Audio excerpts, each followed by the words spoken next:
Our state has some incredible problems. My name is Lynn Hinderrocker. I'm here to talk about that with you and talk about the trends that have shaped this state and dragged us in one direction or another. We're not really we're not realizing the dream we had way back in the early 2000s or even around 2008 or 9 or 10. My name is Lynn Hinderrocker. Welcome to WowBiz Nebraska. We're going to get it on right now. Reimagine Nebraska, reimagine your company, reimagine your career, reimagine everything. This is the time to make sure that you're absolutely relevant, ladies and gentlemen. If you don't like change, you're probably not going to be relevant going forward at this key point in time right after the pandemic has dissolved and we're kind of moving away a little bit from that. A lot of people are just kind of twiddling their thumbs, wondering what uncertainty is going to reveal, what direction we're supposed to go, what strategy, if any, we're going to embrace. Now is the time for exponentialism, not incrementalism. This is not a time for a little business improvement. This is a time to redefine who you are, who you want to be, redefine the industry that you play inside. Welcome to WowBiz Nebraska. My name is Lynn Hinderrocker. I usually have Bruce Arndt here with me. He's not here with me today, but we'll see him soon on our next show. But this is a very exciting show because, number one, I just returned from a wonderful Nebraska Chamber of Commerce event, the Hall of Fame event, yesterday in Lincoln, Nebraska. They honored some wonderful people. I'm going to tell you who they are in a minute. And there was a lot of discussion about one of the key factors that we discuss right here, because this is Nebraska's only economic development show, and that is workforce. Now, we talk about taxes, we talk about affordable housing. These are all key issues, but number one, and you've heard this so many times right here in this very show, workforce, brain drain, young professionals, how to get these people into our state. Everybody across the entire country, by the way, has a workforce problem, but Nebraska's workforce problem is among the worst. It really is, while at the same time, of course, the percentage of unemployment is extremely low. If you want to work somewhere, you can find a job and be working in the state of Nebraska. But we have a real issue at keeping and retaining what we call our top tier workers, right? From across the entire state, but particularly the university cities and so on. We're trying to figure out how to solve that problem. And yesterday, at the business meeting in the afternoon, the Nebraska Chamber of Commerce came to grips with this key issue. Now, I've been following brain drain as a strategic issue in the state of Nebraska. You're going to doubt this. You're going to wonder what I'm talking about, since March of 2002. So that is a solid 20 years I've been studying brain drain in the state of Nebraska. 3 years ago in 2019, I finally pulled together some young professionals in Lincoln, got them to Starbucks. Most of them had graduated from UNL. A few were still there, but they were all determined. All 5 of these young folks were determined to leave the state of Nebraska. And I worked with them, a couple of cups of coffee, everybody, and we kept diving into it. And they wanted to make sure that they were respectful, not just to me, but also to their families and so on. They all grew up in Nebraska, their family, everybody was there, connections, and yet they were determined to leave the state of Nebraska. It's a fascinating thing. And yesterday, some of the speakers at the Chamber of Commerce event alluded to this. They realized and recognized that taxes are an issue, of course, in our state, but really how to attract workforce and keep them in this state became yesterday officially kind of the key issue. And it's something we've been studying, and when I say not just this city or not just this particular show, but the consulting firm I'm associated with has been studying this for 20 years. So we finally have an answer as a result of the focus groups that I alluded to a minute ago. It's very exciting information. I encourage you to contact our operation, that would be Nebraska, of course, and chat with us a little bit about what did you learn and how do we form a real actionable strategy around the input that you elicited from these young folks that were so strongly determined, making a tough decision to leave the state of Nebraska, leave their families behind, go to Colorado Springs, Kansas City, Austin, Portland, etc. So we will talk about that over time. I'm going to put, by the way, my little badge here on, and just to remind myself what we're talking about, the Chamber of Commerce event in Lincoln, and that would have been yesterday, of course. I'm going to show you what the program looks like here. You can get a sense of it, but I just briefly want to congratulate a few of the honorees, the people that were honored yesterday as great pioneers that have fostered the business sector and served their communities at the same time as they very successfully ran their company. The first one was Mike McCarthy here in the Omaha area. Many of you know about Mike. He's made tremendously generous contributions to the Omaha Community Foundation, United Way, and so on. He works on the board of directors for Heritage Services. These are very powerful and helpful philanthropic organizations, of course.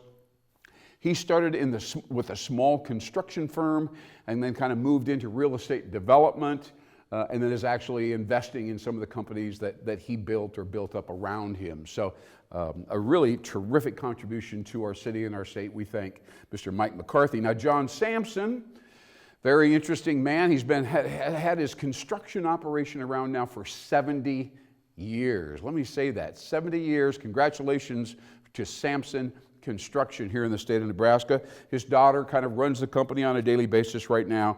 He's got 5 offices, by the way. He's expanded throughout the state. He's also in Wyoming, Colorado, got 16 projects in the works right now. It's a very successful firm, Sampson Construction. They operate out of Lincoln and I believe Hastings at one time. And then finally, the third honoree yesterday in Lincoln at the Hall of Fame event brought together by the Chamber of Commerce here in our state is Gloria Thesnovitz. I hope I'm saying that correctly. Thesnovitz. Gloria is all about, she runs the Novatech operation. She's very involved in the manufacture of injectable fluid therapy products. So this is a very research-oriented company. She's also obviously a female entrepreneur, and she supports female entrepreneurship around the entire state of Nebraska. A very wonderful contributor to our state's research capacity. That's kind of where she operates. That's her sweet spot, and we are all the better for it. So Gloria Thesnovitz with Novatech out of Grand Island. Then they also gave some young folks scholarships, part of the Nebraska Hall of Fame event, and a great number of platinum sponsors, including Blue Cross Blue Shield, Black Hills Energy, Balin, Bryan Health, CHI Health, Endicott Clay Products, Lincoln Industries, NPPD, and then of course Nucor Steel out of Norfolk, Nebraska. So it was quite an event, but the most important thing that happened yesterday in Lincoln is the full recognition that workforce development and the ability to retain bright people in our state is the key factor for success. It's the strategic focus, and it is something that, fortunately, I happen to know quite a bit about over the years.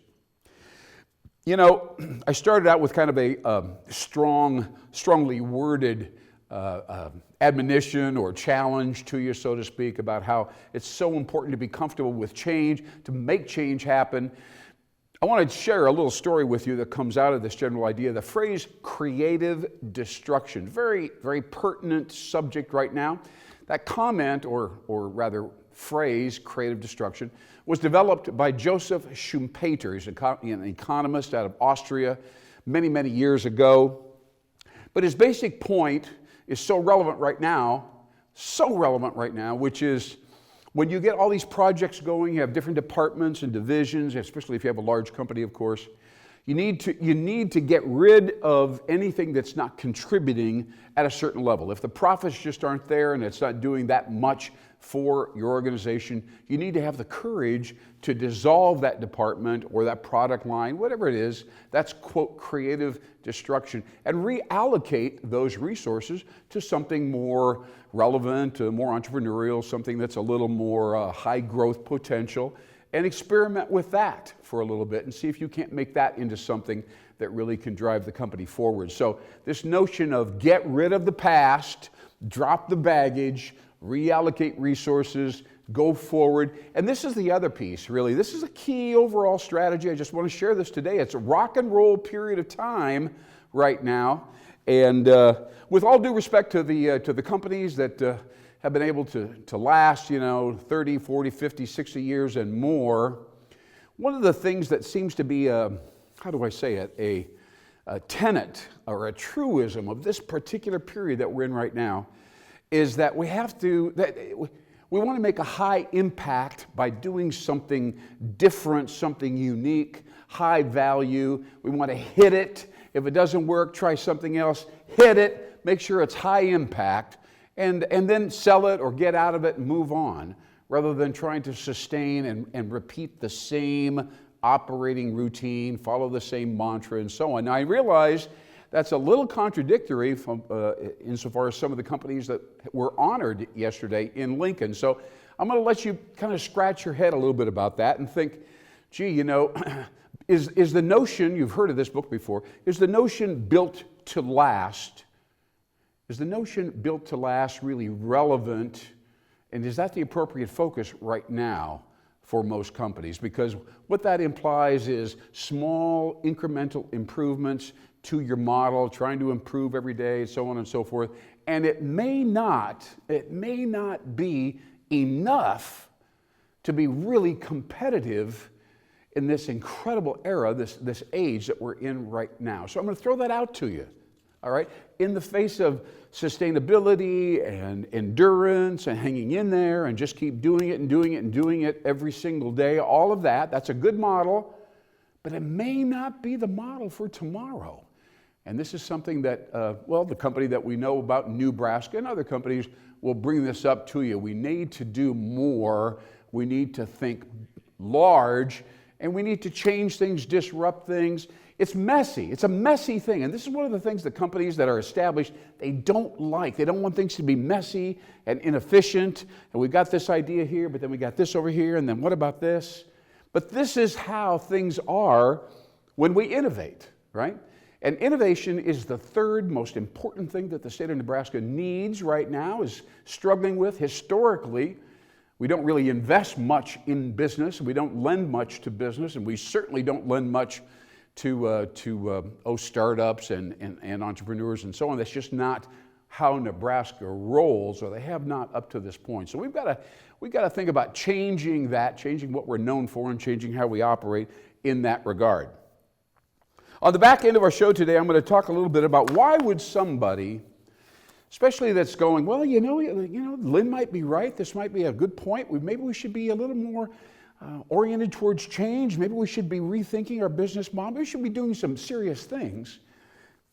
We might want to have an outsider, maybe somebody to kind of facilitate this or give us a new template against which we can monitor our ideas and keep things moving forward. While we have an existing operating system, we're not going to stop the company. We're going to keep going over here, making our profits and so on. But at the same time, we need to be able to do something, kind of go in a different direction over here, pull something together, experiment. This is what Eric Ries talks about in his book, Lean Startup, and see if we can't develop maybe a business that's even bigger than what we have going over here. So two businesses really operating in parallel, trying to grind out our regular profits, and then of course jump forward. And doing so might require a consultant. You know, when I was in Lincoln the other day, I mentioned that I am a consultant as well as a talk show host, and they said, "Why would I need a consultant? Why would I need a consultant?" So we're going to talk about those specific questions, the circumstances under which having a consultant come into your operation and really help you as a catalyst frame the right questions. Be a very interesting conversation for you. So stick with me on the back end of the show, and we'll talk about why would you and your organization hire a business consultant, a management consultant, and what would that get for you? We'll talk about that in the back end of the show, and we've got something kind of special to talk about as well.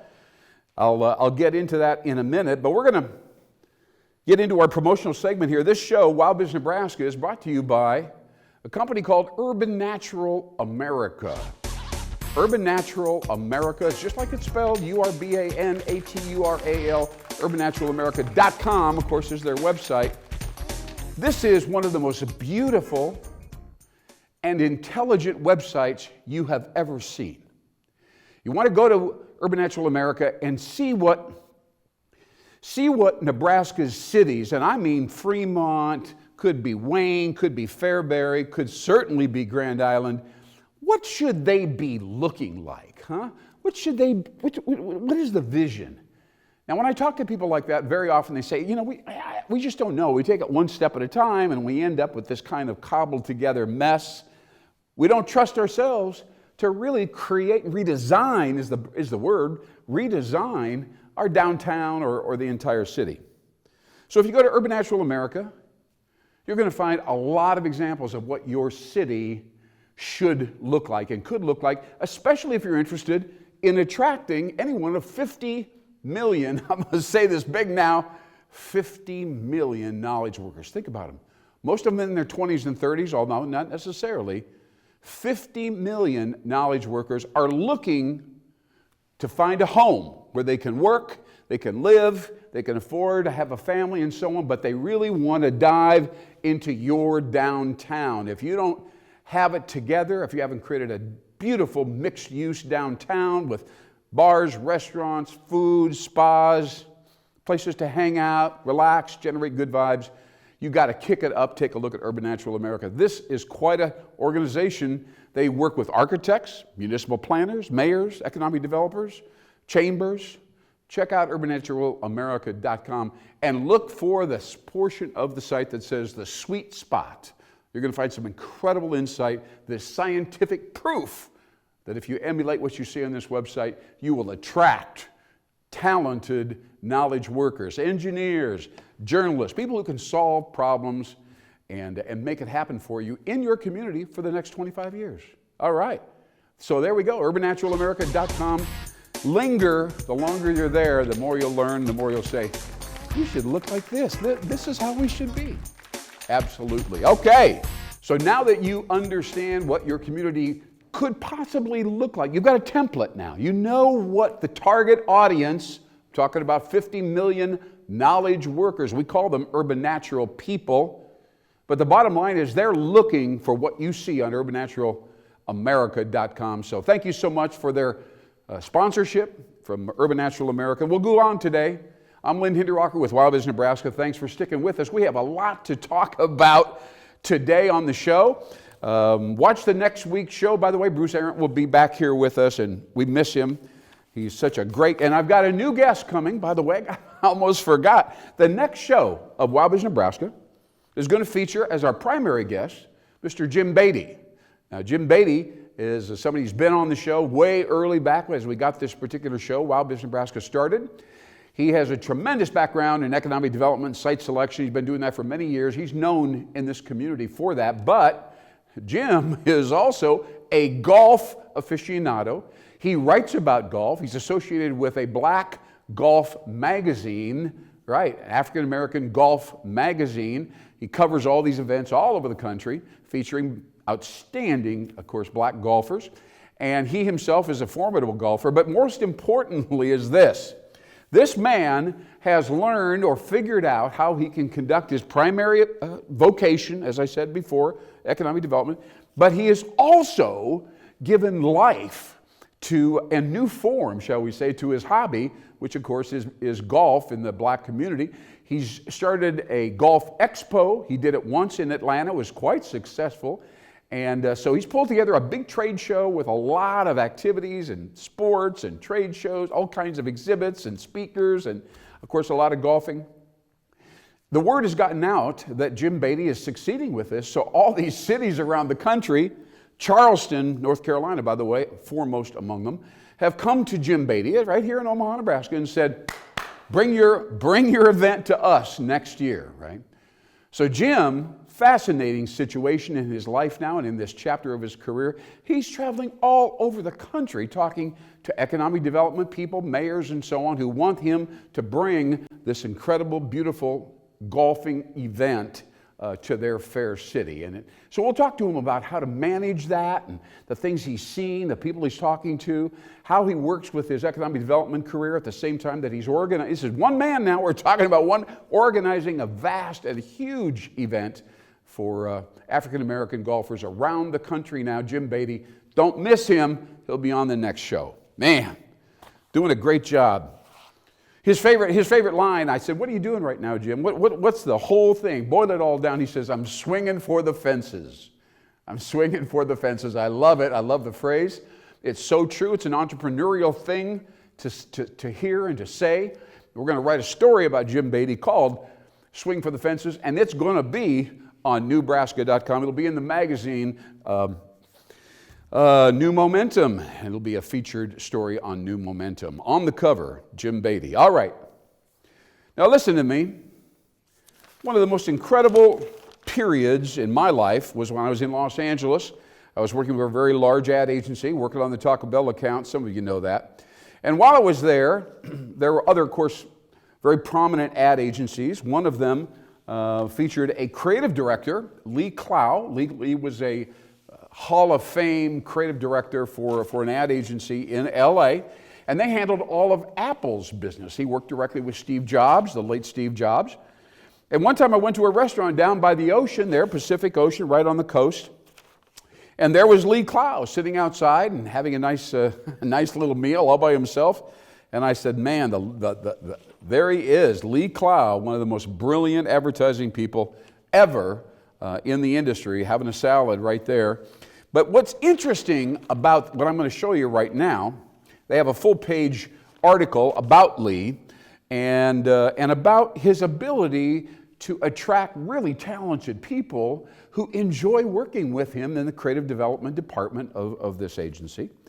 And right now, as you know, in Nebraska and all over the country, people are leaving their jobs like flies. They're just leaving, walking out, not coming back. They don't even know where they're going. They don't even have another job. They don't necessarily have a lot of money in the bank, but it's just an amazing thing that's happening right now with employees here in the state of Nebraska. And managers, owners are scratching their heads. They're like, why did they leave? What did we do wrong? How can we get somebody back quickly? I got to go. We need somebody over there and that cog in that place, right? But clear back, I'm talking, oh my goodness, 30 years ago, right? Here's Clow, and he's talking about his workplace and how he gets people to be enthused about working there and so on the workplace. And I'm going to read this to you, and you'll be able to see the visual on your screen here. He says it's a rare weekend. He's talking about people coming in on the weekend into their jobs.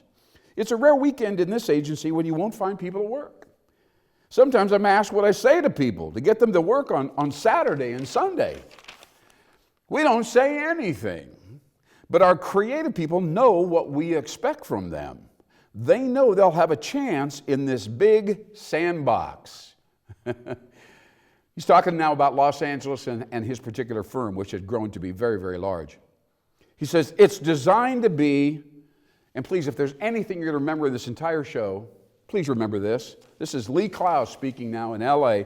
He says, it's designed to be a stimulating place, a fun place, an interactive place, a social place, a great place to do good work. Wow. Just think about that for a second. On this next show, when Bruce Aaron comes back, we're going to talk about the 12 or 15 reasons why people quit their jobs and walk away. But here I am looking at this, and I have to say, there are white papers, there's theses, there's all these big videos and stuff, but he distills it down right now into like 2 paragraphs. I'm going to say it one more time, and then we'll move on. We don't say anything. Our creative people know what we expect from them. So right off the bat, let me ask you, business owners, do your people know what you expect from them? Huh? They know they'll have a chance in this big sandbox. Do your people feel like they've got a chance to move ahead, to do something special, to do something unique? I'm asking you now. It's designed to be a stimulating place. Now, when people come into the office and they sit down and they're working, they're finally there, or maybe they're working remotely at home, But are you asking yourself, now, are we stimulating here? Are we being stimulating? Everybody kind of engaged? I wonder. A fun place, an interactive place, a social place, a great place to do good work. To do good work. Why do you go to that job? Why do you do this thing? Because they want me to do good work. I'm capable. They're allowing me to do good work. Wonderful, wonderful thing.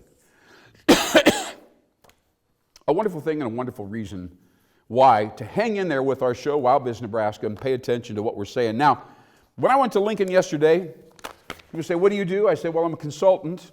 I'm a consultant with Now and New, Mr. Nebraska. And they say, well, what does that mean? I mean, why would I hire a consultant? Not nothing personal or anything, Lynn, but why would I do that? So let me answer that question right now and buzz through these, right? A lot of good reasons. Number one, to gain special expertise. Very obvious, very important. Expertise you don't have. Nobody has it all. Number two, to identify problems. We're so close to things in our office, people doing stuff. It's hard for us to even see what problem is emerging right now. Every boss in the state of Nebraska would say that's true. To supplement the staff, just to give them extra help. As a catalyst for change. Now, this has been my favorite reason to get hired over the last 10 years or so as I work with various companies. They know they're doing okay, they are profitable, but there's this sense that we need to change with the times, we need to be more agile and adaptive and so on. To provide an objective viewpoint. To teach and coach problem employees. Another great reason to hire a consultant. To do the dirty work. To inject new life into the organization. Think about that. Lynn, what are you going to do for us? How are things? What does a coach really have to do for us? We're busy, we're doing stuff. To inject new life into the organization, to expand and create a new division. Very important and very common. And finally, to elevate the profile of our clients, right? To connect with a whole group of people we know over here, introduce them to them, kind of elevate their profile in the community. Now, those are a lot of good reasons why any company would want to hire a consultant. So let me tell you this. Somebody says, well, who are you and why are you? You know, we all have to have a little elevator speech, right? We all know that. So I'm going to tell you as we wrap up WowBiz Nebraska right now. We are, I'm talking about Nebraska now, Nebraska.com. We are the thinking behind the products, behind the companies, behind the jobs. The thinking behind the products, behind the companies, behind the jobs. I should really change that to, we are the people behind the thinking, behind the products, behind the companies, behind the jobs. That would be even more accurate and even on point. Ladies and gentlemen, thank you for watching WowBiz Nebraska. We are on focused right now on workplace issues in the state of Nebraska. We'll talk about it again and again. Next time, see Bruce Arent right here with me on WowBiz Nebraska. I'm Lynn Hinderacher. Thank you so much for watching. We'll see you again.